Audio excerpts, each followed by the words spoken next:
दैनिक चिंतन 22 अगस्त। भावनात्मक स्थिरता की खोज।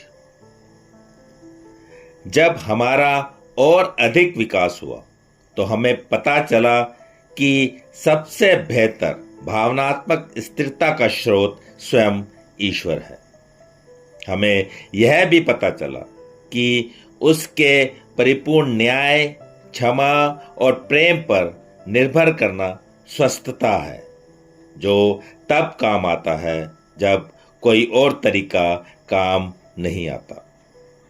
अगर हम वास्तव में ईश्वर पर निर्भर करते हैं तो हम अपने साथियों के लिए ईश्वर नहीं बन सकते और ना ही हमें इंसान की सुरक्षा और देखभाल पर पूरी तरह निर्भर रहने की इच्छा होगी।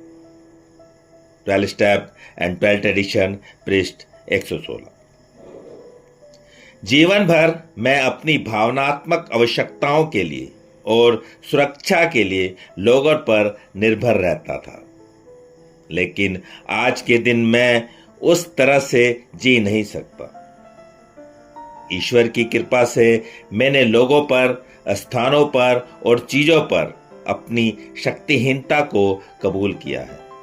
मैं सचमुच ही एक लोगों का एडिक्ट था। मैं जहां भी जाता था वहां किसी न किसी का होना जरूरी होता था, जो मुझे किसी न किसी तरह का महत्व देगा। यह एक ऐसा नजरिया है जो सिर्फ और अधिक बिगड़ सकता है, क्योंकि दूसरे लोगों पर मैं जितना ज्यादा निर्भर करता था और उसके ध्यान की मांग करता था, उतना ही कम वह मुझे मिलता था।